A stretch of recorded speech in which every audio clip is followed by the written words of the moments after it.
Ah, the 90s, the decade that brought us Sonic the Hedgehog, taught us the joys of butt-funkin', and when someone decided famous basketball player Dennis Rodman should get into acting. Double Team is a 1997 action movie from director Tsui Hark. The movie opens with a nice close-up of Jean-Claude Van Damme's crotch region. He's playing counter-terrorist Jack Quinn on his latest mission before retirement.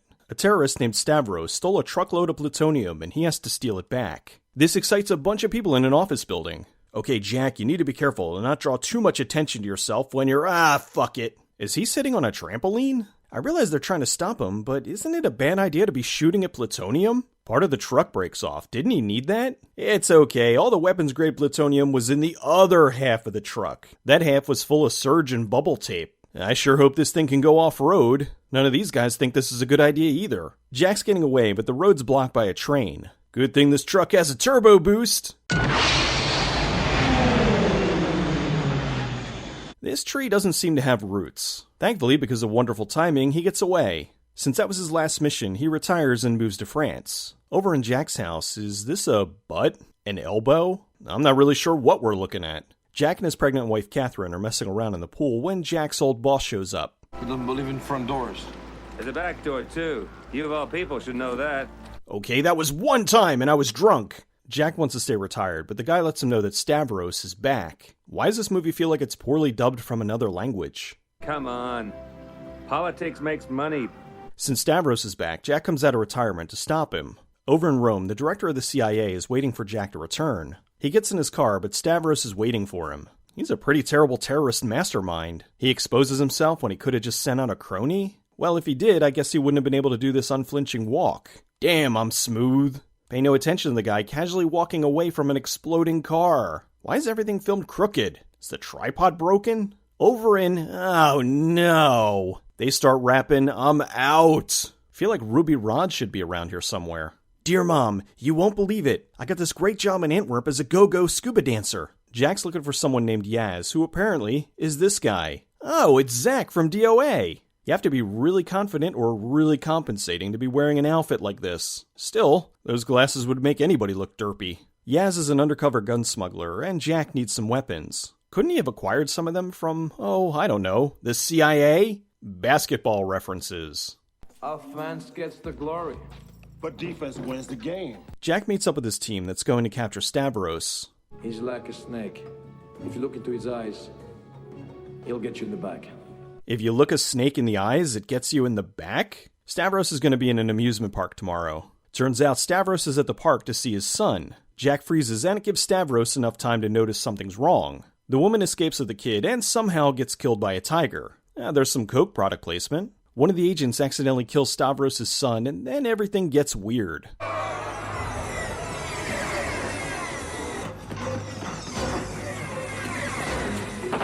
Stavros pulls a guard through the glass, which somehow makes him smash through the window next to him. Jack goes into the hospital after him, and shouldn't he at least try to be stealthy? I mean, he's walking slowly down a glass corridor. Someone could snipe him at any second. See? Stavros gives a speech about his son, so Jack dives through some windows. The two get into a knockdown, drag-out fight in the maternity ward. Stavros, a notorious professional assassin, is wearing unlaced high-top sneakers. Jack saves the baby, but takes a grenade to the back. He wakes up in the village, the colony. The voice tells him the world thinks he's dead, and he's been reassigned to spend the rest of his life on this island with other failed agents. Okay, so Jack's on an inescapable island with a bunch of retired agents that have British accents. And this isn't a remake of The Prisoner? He goes to meet the rest of the ex-agents and runs into Right Said Fred. While on the island, they do this. We analyze terrorist incidents and recommend responses to our client governments. So really what the agency wants is information? What do you want? Information. Every so often, a plane drops off supplies, and the agents have to stay in their rooms until it's gone. During this time, they shut off the lasers that surround the island. Jack uses this info to plan his escape. Months go by, and Jack's regaining his flexibility in this room gymnastics montage. Catherine moves to Rome, where an art exhibit wants to show her work, but really it's a front for Stavros. The colony gets a report of a bombing that seems to have been done by Stavros. Jack sees a message left for him and lies to the group, telling them it's not him. This sends Jack into workout montage overdrive. You know, Jack, if you asked, I'm pretty sure they'd give you a Bowflex. Certainly would seem a lot less suspicious. Did I mention that Coke sponsored the film? It's the day of the plane arrival, so Jack makes his escape. The evil guy's waiting for him and tries to stop him. He tries to suffocate him with a plastic bag underwater? What exactly is he trying to accomplish? Hey, you can't breathe, and now you really can't breathe. Jack gets away, and the bad guy blows up because that's how lasers work, apparently. Man, I could really go for a delicious, refreshing Coke right now. The colony has a system that whenever someone escapes, an agent's labeled their guardian and has to find them and kill them. Jack's guardian is his old friend Goldsmith. Oh right, Dennis Rodman's in this movie. Jack finds Yaz because he needs weapons. Yaz gives him what he needs, and they catch a flight out to France. Although Yaz has to re-dye his hair first. Yaz invented something better than a parachute. A giant basketball. Oh, movie. Jack goes to his house to find out it's a trap. So the crib blows up, the house blows up, the car blows up, and even the pool blows up. Super ridiculous action! Jack gets a message from Stavros to go to Rome because that's where his wife is. Yaz has a different hair color again. Wait a minute, isn't Yaz a form of birth control? Just saying. They go to intercept Stavros, and while Yaz has the same outfit as before, his hair color changed again. He meets up with what did they do to Van Damme? Wow, this girl's look was 20 years early. Jack sees Catherine stuck in traffic, so he rushes over to her.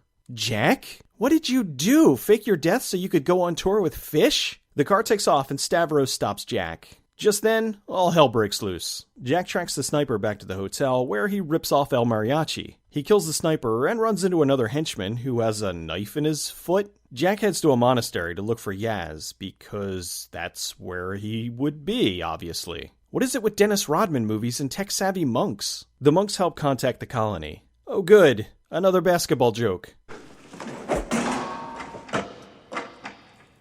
Oops, airball. Jack and Yaz sneak into the hospital. Jack finds Catherine. Stavros took the baby, so Jack goes to find him. Stavros is waiting inside the Coliseum and has landmines planted in the floor. He then gives him a nice long Bond villain speech. Then, just to be silly, he unleashes a tiger. They're great! Jack then kicks a fucking tiger. Yaz shows up and grabs the baby, while Jack runs from the tiger, who's not too happy after being kicked. The tiger then corners Van Damme's stunt double. Jack gets away from the tiger, and Yaz lost his shirt. Jack rushes to find Stavros, and power slide. Now it's epic duel time. How is Van Damme the only one wearing a shirt? Stavros accidentally steps on a mine. Jack, Yaz, Goldsmith, and the baby escape while this happens.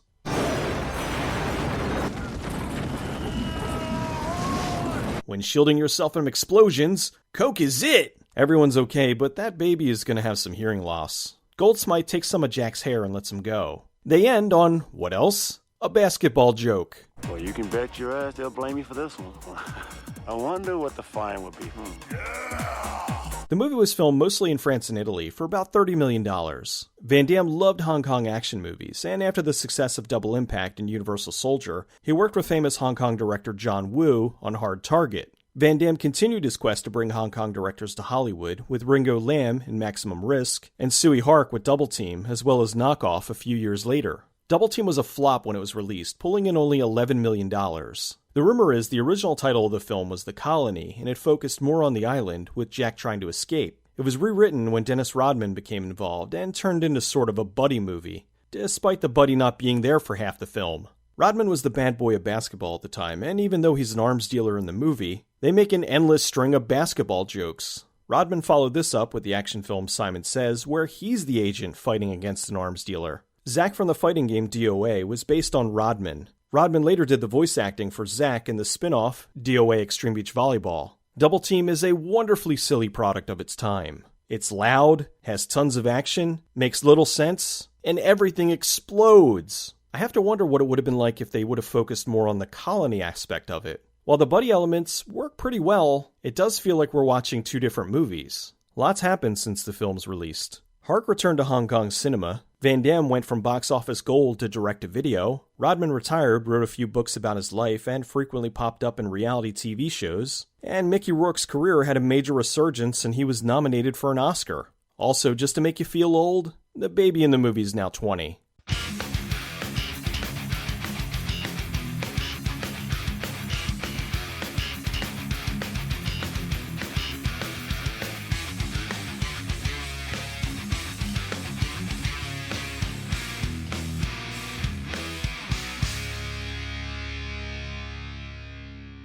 It's been modified to shoot tranquilizer darts. Can you shoot a man at 200 yards with that? With this, I can shoot the dick of a hummingbird.